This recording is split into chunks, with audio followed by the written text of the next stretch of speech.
Olá, seja muito bem-vindo, muito bem-vinda à primeira aula do mini curso de conscientização sobre como emagrecer e se manter magro. Meu nome é Denise e eu sou estudante de nutrição do 7º semestre. Na aula de hoje eu vou falar sobre os princípios básicos do emagrecimento. Essa aula é para você que não consegue emagrecer ou até já conseguiu, mas vive no efeito sanfona. Essa aula é para você se você sente que existe muita desinformação sobre nutrição e se sente perdido no que realmente acreditar e seguir. E essa aula também é para você que quer melhorar os seus hábitos alimentares e ter mais saúde. Mas caso você não se importe nem um pouco com saúde, bem-estar e nutrição de verdade, ou se procura fórmulas mágicas para emagrecer, então essa aula não é para você. Se esse for o caso, eu sugiro que você nem continue esse vídeo. Porque hoje, nessa aula, eu vou falar sobre os pilares fundamentais para emagrecimento definitivo. Sabe, gente, um dos motivos de eu ter escolhido estudar nutrição é que talvez, assim como você que está assistindo esse vídeo, eu já sofri muito com a questão da alimentação. Desde muito tempo, existe muita desinformação em relação à nutrição. E hoje, ainda mais com o uso cada vez mais comum das redes sociais para propagar informações falsas.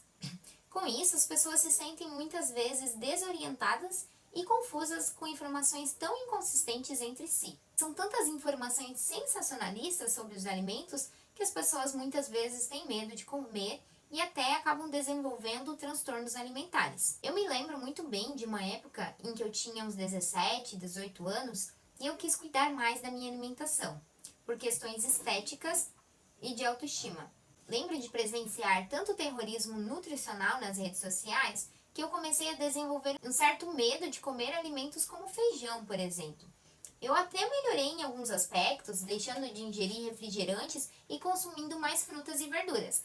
Mas como eu achava que o problema era o carboidrato e não o tipo de carboidrato, ou as combinações que se fazem dos alimentos, eu fui diminuindo muito a minha ingestão de calorias em alguns momentos. Mas como eu tinha fome, eu acabava compensando com alimentos ruins, como bolachas recheadas em outros momentos, muitas vezes cerca de 2 a 3 horas depois de ter almoçado, porque se eu não comesse, eu ficava ruim. O problema de tanta restrição alimentar é que eu fui deixando de comer alimentos saudáveis muitas vezes e outras vezes compensando com alimentos nada saudáveis, e tudo isso me gerava muita frustração. Como eu não dava nutriente para o meu corpo, eu tinha episódios compulsivos de comer muito açúcar e gordura. E isso me fazia pensar que eu era viciada em doce. Talvez você já tenha passado por essa situação, ou passe por algo assim hoje. No final, em alguns meses, eu até emagreci alguns quilos, porque eu realmente diminuí minha ingestão calórica. Cheguei a pesar uns 41 quilos, mas ainda me sentia muito insatisfeita com o meu corpo, porque apesar de comer muito menos, eu nem sempre comia certo. Isso até me fez perder talvez alguma gordura, mas muito provavelmente me fez perder muita massa muscular e manter aquela gordura localizada na barriga que a gente detesta. E como eu não tinha aprendido a mudar minha mentalidade sobre a comida, assim como eu perdi peso, logo engordei 8 quilos em alguns meses. Eu nunca fui de fato obesa ou estive em estado de sobrepeso, mas toda essa história com a minha alimentação me gerou muito interesse em conhecer melhor sobre os alimentos. E foi a partir disso que surgiu em mim o desejo de estudar nutrição, o que foi se concretizar de fato vários anos depois. E é com base em toda essa experiência vivida e com todo o conhecimento adquirido até aqui que eu desejo de verdade que você não passe por essas mesmas situações. E por isso eu quero hoje, nessa aula, desmistificar alguns mitos sobre alimentação e trazer uma nova consciência a você. Quem nunca ouviu falar ou até já falou que para emagrecer é só cortar o carboidrato, ou que banana engorda ou que leite faz mal? Quando se falava mal apenas dos ultraprocessados e do uso abusivo de açúcar, farináceos e afins, tudo bem. Mas hoje as pessoas têm medo de comer até fruta, alimentos de verdade que nutrem o corpo. Na nutrição, nós não costumamos colocar nenhum alimento como vilão ou como mocinho, ou como permitido ou proibido. É claro que, de maneira geral, para indivíduos comuns, existem indicações que são regra para uma alimentação mais equilibrada. Mas tudo depende de um olhar individualizado sobre o próprio indivíduo e do contexto geral que essa pessoa vive. Por exemplo, couve, brócolis são vegetais muito saudáveis. mas algumas pessoas têm uma sensibilidade a carboidratos fermentativos. Então, não é só porque é saudável que é bom para você e você deve consumir sem moderação. O que eu quero dizer é que o nutricionista analisa o contexto, o quadro clínico do seu paciente, e o mesmo alimento pode ser bom ou ruim, dependendo da situação.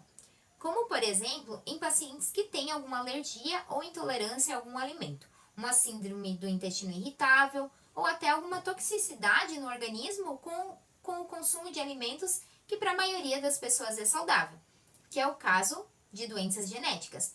É por isso que se deve tomar muito cuidado com informações generalizadas para abordar um contexto específico. Por exemplo, para quem tem intolerância à lactose, o leite comum realmente vai fazer mal.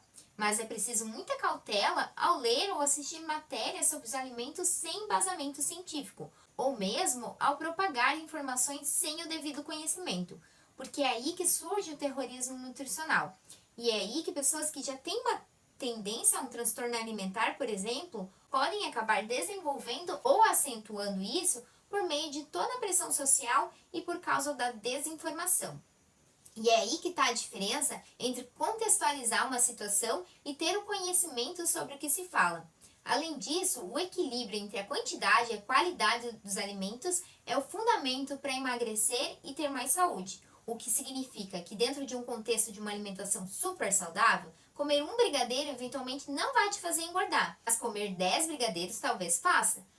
Assim como em uma alimentação totalmente desequilibrada, com excesso de gordura, açúcar, não é a água com limão que você toma em jejum que vai te fazer emagrecer. E tudo isso contempla as 4 leis da alimentação do médico e nutricionista argentino Pedro Escudeiro, que são: a primeira lei é a lei da quantidade, que diz que a alimentação deve fornecer a energia suficiente para atender às necessidades do organismo, sem excessos e sem restrições. A segunda lei é a lei da qualidade, que defende que não só o quanto a gente come, mas aquilo que nós comemos tem total relevância no nosso processo de emagrecimento e manutenção da saúde.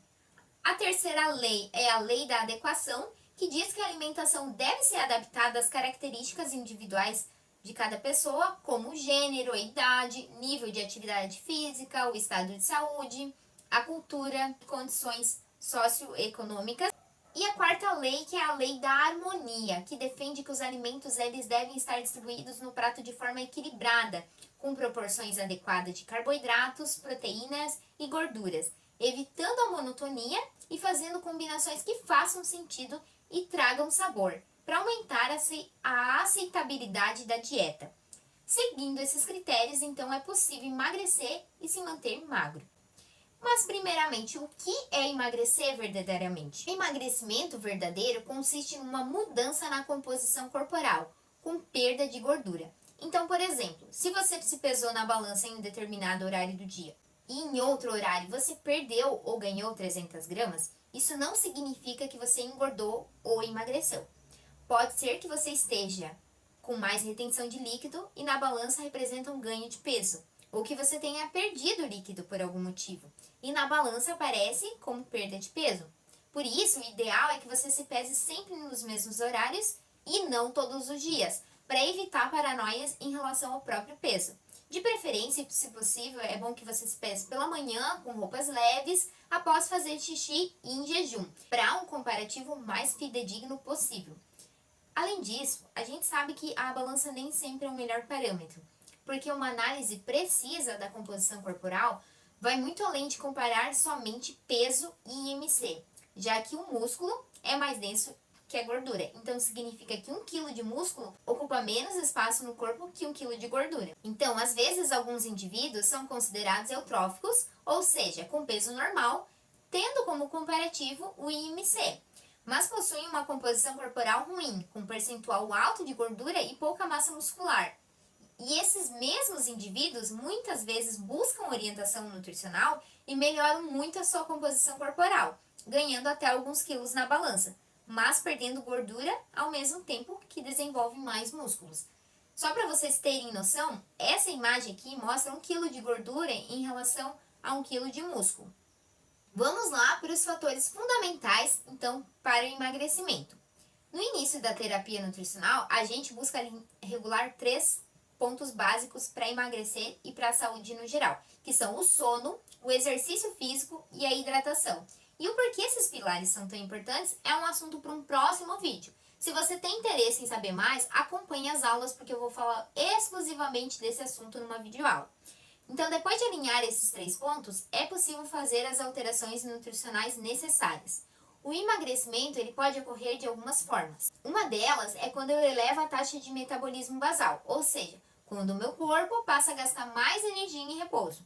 E isso pode ocorrer pelo aumento do consumo de proteínas e por treinos de força, né, e consequente aumento de massa muscular, ou consumo de alimentos termogênicos, por exemplo. Uma segunda forma é quando eu elevo o meu gasto energético total, por meio de exercícios físicos aeróbicos, como caminhada, corrida ou treinos de força, como musculação ou funcional, que aí vai envolver as duas modalidades.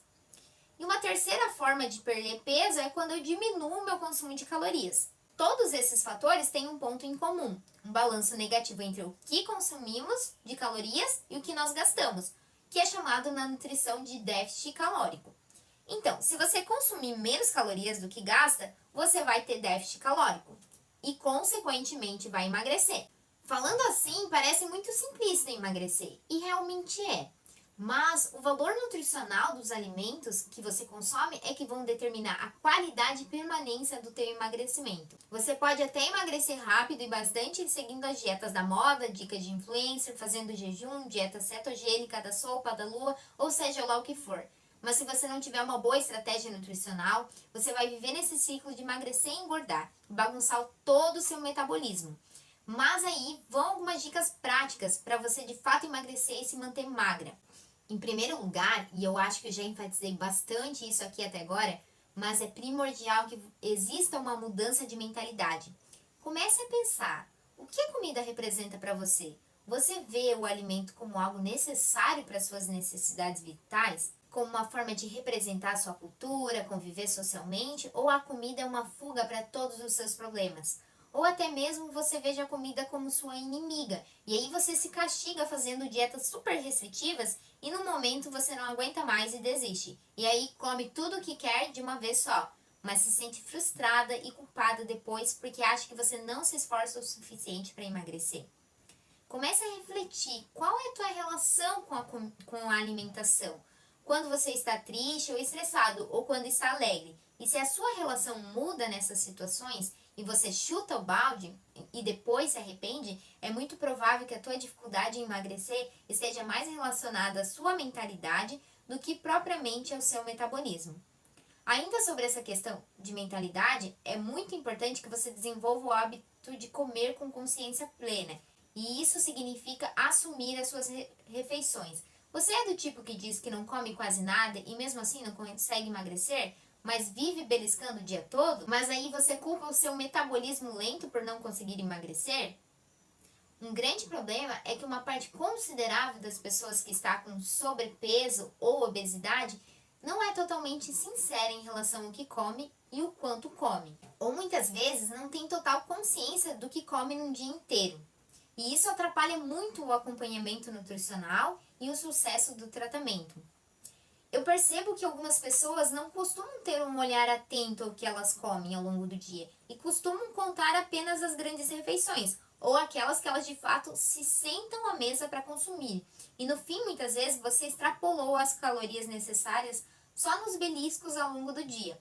Eu não estou dizendo isso para te julgar ou por isso, ou dizer que você nunca pode comer algo que não está no planejamento, ou querendo passar uma ideia de perfeição de alguém que é saudável 100% das vezes, porque isso está longe de ser real. Mas o que eu quero dizer é que o que você come e quando você come é uma escolha. Então você precisa estar consciente nessa ação e não só colocar comida para dentro, como se seu corpo fosse um depósito. Por isso também é importante ter um planejamento, porque o nosso corpo costuma lidar melhor com rotina. Ingerindo refeições equilibradas ao longo do dia, a gente consegue evitar melhor os beliscos e ter mais noção do quanto comeu no final. Então, para perder peso de maneira geral, é essencial que você respeite os seus sinais de fome e saciedade. Muitas vezes as pessoas têm uma dificuldade para perder peso relacionadas a crenças que elas têm sobre a alimentação, como por exemplo que você precisa comer de 3 em 3 horas para acelerar o metabolismo, e aí você não dá tempo para o teu corpo usar os estoques de gordura como fonte de energia. Ou mesmo você come muito pouco para ter déficit calórico, só que aí o teu corpo entende essa restrição como uma mensagem que está faltando comida, vamos acumular os estoques de gordura para usar quando preciso, ao invés de queimar. E aí quando você volta a comer normalmente, o teu metabolismo está muito lento, então você engorda com muito mais facilidade. O primeiro passo para enfrentar isso é reconhecer que você tem um problema, identificar o que te sabota em relação à alimentação e, com base nisso, buscar estratégias que funcionem para você. Então, independente de qual seja a sua dificuldade, o autoconhecimento é muito importante e libertador. Eu, por exemplo, sou uma pessoa ansiosa às vezes. Conhecendo esse meu perfil, eu sigo estratégias na minha alimentação que funcionam para mim. A minha alimentação não é perfeita. Eu também tenho os meus deslizes, tenho momentos que como alimentos que não são saudáveis, mas tudo com muita consciência. E tá tudo certo. O importante é ter um equilíbrio, reconhecer as nossas dificuldades, mas sempre com o intuito de buscar melhorar, sem julgamentos ou sentimento de culpa. Mas também sem usar isso como uma bengala ou uma desculpa pra gente cair na aceitação que é assim mesmo e manter os mesmos hábitos ruins. Ou seja, nunca desistir da gente mesmo. Por exemplo, eu sou uma pessoa ansiosa, por isso eu como uma caixa de bombom por dia. É só um exemplo esdrúxulo, mas é muito diferente de pensar, eu sou muito ansiosa e quando eu tô assim, eu como fácil uma caixa de bombom por dia. Mas como eu conheço esse meu ponto fraco e sei que é muito prejudicial para mim e para minha saúde, eu não costumo ter chocolate assim na minha casa, até que eu aprenda a ter autocontrole. Então são atitudes simples que te tiram do papel de vítima ou daquela sentença de culpa que você não é capaz, que você não consegue e te trazem ao controle da tua alimentação e da tua própria vida. Então, tendo essa mudança de mentalidade, aí pode ser que a sua dificuldade para emagrecer seja relacionada à saciedade e a não conseguir se sentir satisfeito com as refeições. Então, para esse caso, vão aí algumas dicas para aumentar a sua saciedade. Primeira delas, mastigue bem os alimentos e prefira alimentos mais sólidos, que você precisa mastigar mais, pois eles têm uma digestão mais lenta do que você consumir algo líquido ou mais pastoso. E além disso, o cérebro demora em torno de uns 15 minutos para sinalizar a saciedade. Então, quanto mais você mastigar os alimentos, melhor para a saciedade e melhor para a sua digestão e absorção de todos os nutrientes. Comece as suas refeições com um prato de salada, pois as verduras elas têm poucas calorias e bastante fibra, que ajuda na sensação de saciedade. Então você se sente mais saciado comendo uma refeição volumosa, mas com pouco aporte calórico. Além disso, as fibras ajudam a regularizar o funcionamento do seu intestino, o que também é muito importante para o emagrecimento. Vocês sabiam que é no intestino que o corpo produz serotonina, que é o hormônio responsável pela sensação de bem-estar? Por isso que a saúde intestinal está tão ligada à nossa saúde mental, e isso explica o fato de, por exemplo, durante a TPM, nós mulheres termos mais vontade de comer chocolate. Pois, por questões hormonais, nesse período nós temos uma queda nos níveis de serotonina. E o chocolate tem quantidades consideráveis de triptofano, que é um aminoácido precursor desse neurotransmissor. Mas não se desespera, que se a TPM é o que acaba com a tua dieta, tem algumas estratégias e alguns alimentos, além do chocolate, que você pode ingerir nesse período que vão te ajudar a passar por essa fase de uma forma um pouco mais leve. E não significa que você não possa comer nunca as coisas que você tem vontade, pois é exatamente esses eventuais momentos de prazer que vão te ajudar a ter mais foco e consistência de maneira geral. Então, vão aí algumas dicas para controlar a compulsão alimentar durante a TPM. Em primeiro lugar, isso não serve só para TPM, mas de uma maneira geral, você precisa se hidratar. Beber bastante água ajuda a controlar o apetite, os desejos por doces durante a TPM. Refeições equilibradas, ricas em fibras, proteínas, ajudam a manter a saciedade e controlar os picos de glicose. Sempre que possível, dê preferência a alimentos in natura ou minimamente processados e evite os alimentos ultraprocessados. Alimentos ricos em magnésio, como vegetais de folhas verdes, nozes e sementes, podem contribuir para aliviar a tensão e irritabilidade nessa fase. Alimentos ricos em vitamina B6, como aves, peixes, banana e batata, também podem ajudar a regular o humor. Além disso, controlar o consumo de cafeína, sal e temperos ultraprocessados pode minimizar a retenção de líquidos e o inchaço associados à TPM.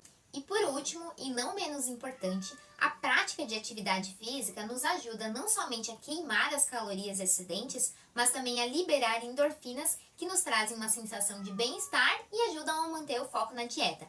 O sono de qualidade também nos ajuda a ter mais energia no dia a dia e regular nossos hormônios de fome e saciedade. Então vocês podem perceber que essas dicas vão te ajudar a passar por essa fase de forma mais leve, mas elas são dicas importantes para seguir de maneira geral, não somente nesse período. Se o teu objetivo é ter mais qualidade de vida, se alimentar bem deve se tornar um hábito na tua vida. Bom, isso é o que eu tinha para falar no vídeo de hoje. Obrigada a você que acompanhou até o final. Eu espero de verdade ter contribuído para que você daqui para frente tenha uma alimentação e uma vida mais saudável. E se você gostou do vídeo e esse conteúdo te ajudou de alguma forma, não esquece de curtir e deixar seu comentário. E encaminhe esse vídeo para uma amiga que também deseja emagrecer de forma definitiva. Te espero no próximo vídeo em que eu vou falar sobre lipólise, que é o processo metabólico pelo qual nós queimamos gordura e quais são as formas de ativá-la. Um grande beijo, fiquem com Deus e até mais!